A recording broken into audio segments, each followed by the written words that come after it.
Less than a week ago, as engineers at SpaceX prepared to achieve something that had never been done before in human history, a dozen bureaucrats at the California Coastal Commission assembled to do something that's been done many, many times before in human history. The commissioners, a group that mostly consists of liberal women, set up a massive regulatory roadblock to impede people who are actually doing real, important work. And these commissioners established this roadblock in a way that made it extremely obvious to everyone that the root of their frustration was their own jealousy and bitterness. Now, the clips I'm about to play come from a meeting of the California Coastal Commission to consider SpaceX's plans to launch as many as 50 rockets every year from the Vandenberg Space Force Base, which is located in Southern California's Santa Barbara County. This is a plan that was formally proposed by the Air Force and the Space Force because SpaceX is a military contractor, and everything SpaceX does either directly benefits the Defense Department or more broadly advances the interests of the country. But the California Coastal Commission, in its infinite wisdom, disagrees. They voted down the proposal for more launches, but why did they do that exactly? Well, here's one of the commissioners, Gretchen Newsom, no relation to Gavin Newsom, explaining her reasoning. And I want you to pay attention not only to what Gretchen Newsom says, but also how she says it. Watch. Elon Musk has enjoyed substantial subsidies from California, amounting to over $3.2 billion, while threatening to relocate his operations, including his headquarters, from California to Texas, citing his bigoted beliefs against California's safeguards and protections of our transgender community. This behavior raises concerns about the motivations behind his request for government support. And here today we have the U.S. Department of the Air Force and U.S. Space Force presenting permitting requests on behalf of SpaceX to the profitable benefit of SpaceX and its billionaire CEO.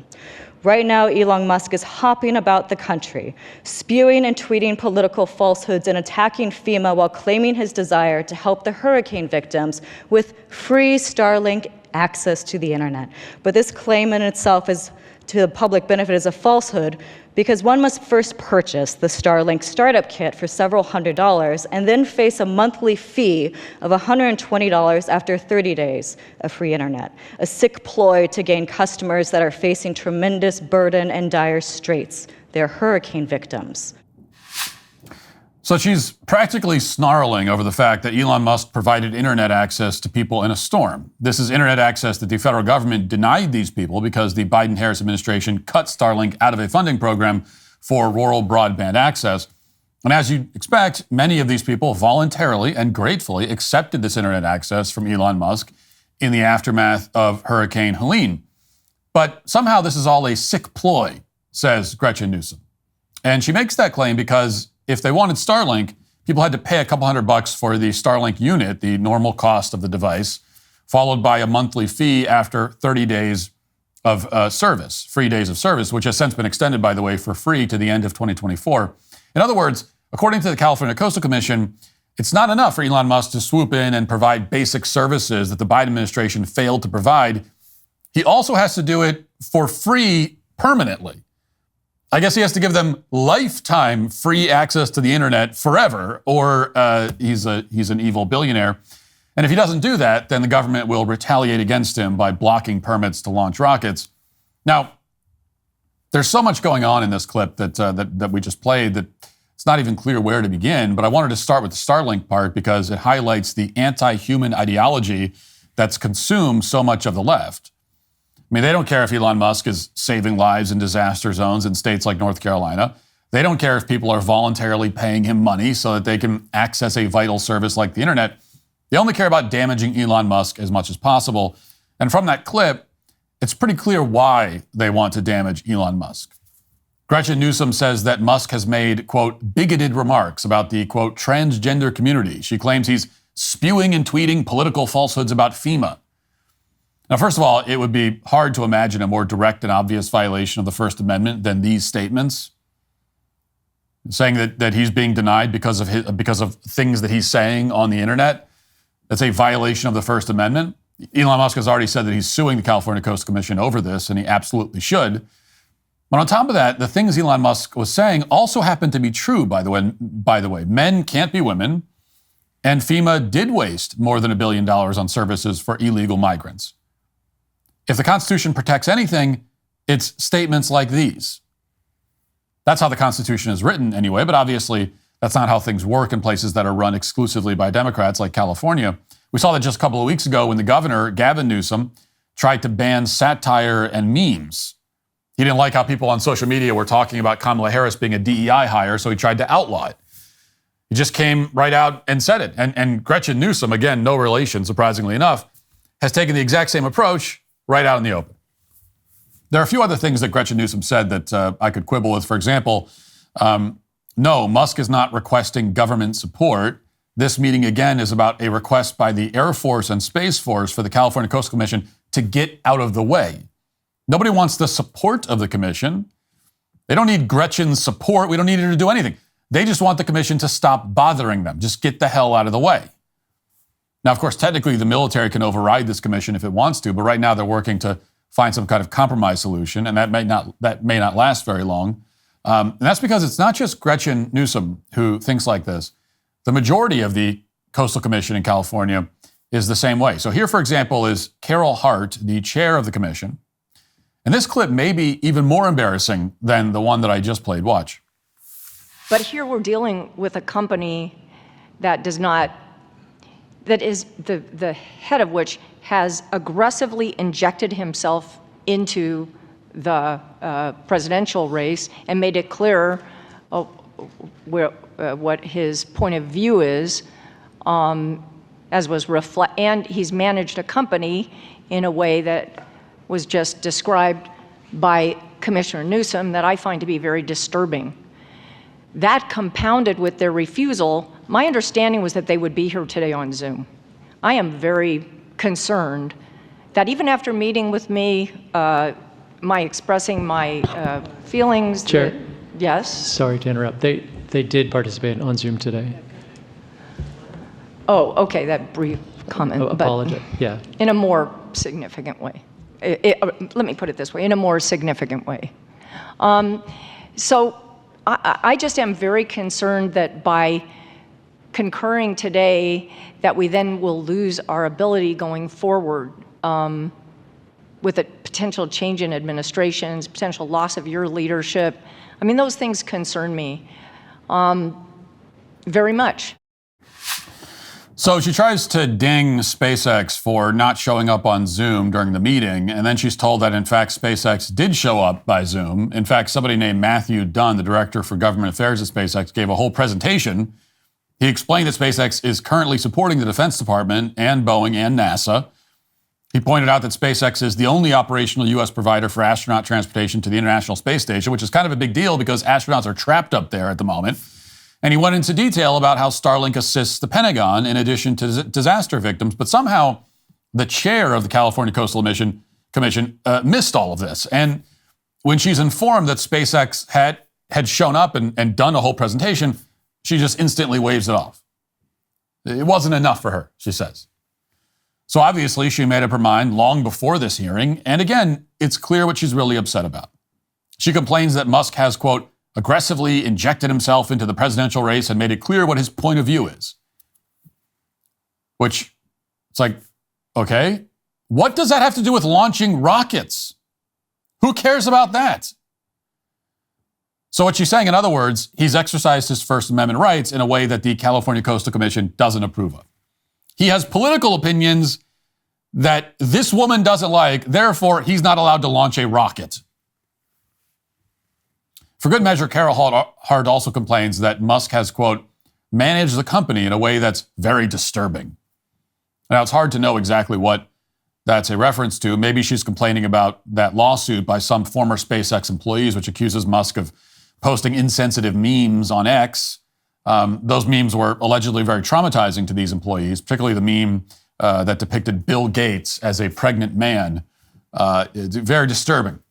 Very disturbing stuff. They're traumatized by it. Or maybe she's referring to how SpaceX was fined several $100,000 because of alleged launch license violations last year, even though those launch license violations wouldn't have been violations at all if the FAA had responded to SpaceX's various applications in time. So maybe that's what the commissioner finds disturbing. Or maybe she's talking about how SpaceX is doing things that no one has ever done before in all of human history. Maybe she finds that disturbing. As a useless bureaucrat, when she sees people doing and accomplishing things she's confounded. She's like, what is this? They're doing a thing. They're actually doing something. It's scary. I'm scared by it. Maybe she doesn't see any benefit to reusable rockets or colonizing Mars or rapidly deploying satellites to provide internet access to millions of people. Maybe the idea of human progress itself upsets this particular bureaucrat. And that would really explain a lot. Now, you can go through the whole hearing and you won't find a serious explanation for the commission's ultimate vote, which was to deny SpaceX the additional launches. But you will find a lot of hysteria. There's a user on X using the handle Robin who assembled some of the better examples. Here's two of them. The first clip is a commissioner named Dana Bochco, who announced that the Air Force and Space Force are wrong and that really SpaceX has nothing to do with our national defense. She just comes out and unilaterally declares that SpaceX doesn't benefit the government in any way. She knows more than the Pentagon and all of the engineers on this point. We should listen to her. The second clip is a woman, a member of the public, complaining about the sonic booms from the launch. Watch. Reluctantly, I'm going to vote no, and the reason I am is that I do believe that the Space Force has failed to establish that SpaceX is a part of the federal government, part of our defense, necessary to be decided under a federal consistency rather than a CDP. I was on the Channel Islands in August when a Falcon 9 rocket was launched from Vandenberg. The sonic boom was terrifying to everyone that was present and sleeping. They woke up terrified in the morning, not knowing what the loud explosion was. I felt it through my bones. And SpaceX is, yes, a private company. They have the nickname of WasteX. Their satellites last about 5 years, so they're constantly wanting to increase their launches. It's a profit-driven, wasteful model. So there's all sorts of back and forth on this sonic boom issue. SpaceX disagrees on how many of these booms are audible in populated areas and how loud they are and so on. But let's just put all that aside for a moment. Let's concede for the purposes of the argument that every now and then there's briefly a loud noise from a SpaceX launch and that some people can hear it for a second or two. In what universe does this justify denying SpaceX the ability to launch rockets at all? I mean, this would be like denying construction crews the ability to work at all at any time ever. Imagine if people like this had their way during any other significant moment in this country's history. Imagine if somebody like that lady was bothered by all the noise they were making in Los Alamos and had the Manhattan Project shut down. Imagine being the kind of person who hears a couple seconds of a sonic boom and feels terrified as a result. Especially when you know what it's from, so there should be no confusion. Now, when this woman says sonic boom, this is what we're talking about here, just to give you some idea. Watch.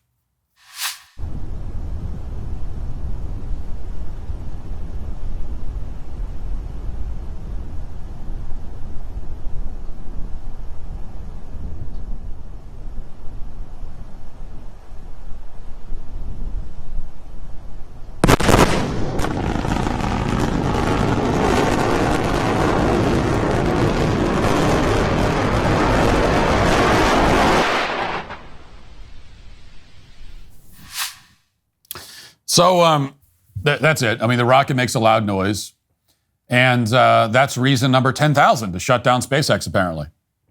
You know, if we're going to, advancing human civilization is great and all, but if it makes a loud noise that bothers me once every 6.5 weeks, well, then never mind. Can you quiet down with all your civilizational advancement over there? I'm trying to watch TikTok. I haven't even gotten into the DOJ's lawsuit against SpaceX for not hiring enough asylum seekers, which is what they're calling illegal aliens now. And of course, the European Union has about 1 million of their own reasons and their own issues with SpaceX as well. The only positive thing to come out of this pathetic meeting at the California Coastal Commission is that it established, by sheer contrast, how useless all of these regulators and bureaucrats and critics really are. I mean, they could not have picked a worse day, for them anyway, to hold this meeting, because less than a week later, Elon Musk demonstrated that, unlike his critics, his companies are actually accomplishing things. They are benefiting humanity in very real and tangible ways. It's maybe the least flattering juxtaposition in the history of juxtapositions. On the one hand, you have useless, bitter, complaining, whining bureaucrats trying to slow human progress for their own political reasons. On the other hand, you have this. Watch.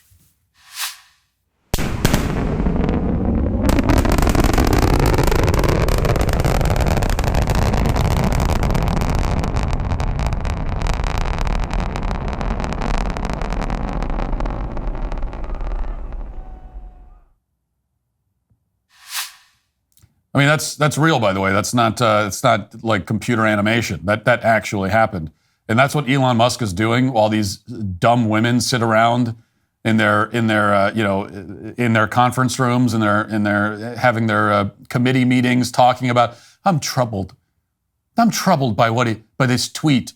This tweet is it's offensive. While they're doing that, he's doing this. What SpaceX just accomplished, what you saw there, it was one of the most significant technological advancements in history. I mean, it will make interplanetary travel, in particular travel to Mars, an order of magnitude cheaper. They proved that they can catch their rocket boosters in midair, which is just mind-boggling. They also proved that they can precisely land the ship itself in the water. As Elon Musk put it last night, when you can reuse extremely expensive equipment like this and then rapidly redeploy it, you make it literally 1,000 times easier and less expensive to colonize a planet like Mars. When you're talking about trillions of dollars, that's a big difference. I mean, it's the difference between colonizing Mars and just staying on this planet forever. Now, the reason that Musk's critics don't care about this is that when you get down to it, they're not just bitter and jealous and unhappy, although they're all of those things, certainly. They're also anti-human. They don't want humans to colonize another planet any more than they want humans to have free speech or to reproduce above replacement level on this planet. It should tell you something that pretty much the only issue these people are passionate about is abortion. That's the thing they care about the most, because it means fewer humans will exist. That's why Joe Biden and Kamala Harris didn't bother to congratulate Elon Musk or SpaceX on their historic civilization-changing achievement that will alter the trajectory of humanity forever. It's why they're engaging in open lawfare to shut his companies down. These people do not want to save this country or civilization, for that matter. They want to destroy it. And they'll complain about any pretext imaginable, whether it's sonic booms or launch licenses or hiring asylum seekers in order to achieve that end. The only reasonable response is to dismantle the vast web of bureaucratic agencies like the California Coastal Commission, along with the Biden-Harris administration. And this election isn't really even about Democrat or Republican anymore. It's a choice between unimpressive, profoundly cynical bureaucrats on one hand, and people who advance civilization in meaningful ways on the other. After what SpaceX accomplished this week, that fundamental distinction is now clear to everybody with an internet connection or a television. And that's what they're actually upset about. And it's why in just a few weeks, there's a very good chance they're going to lose the power that they never deserved to have in the first place. If you'd like to see what else I have to say, you can access my full show by going to dailywire.com or by going to the Matt Walsh Show Twitter page. Hope to see you there. Godspeed.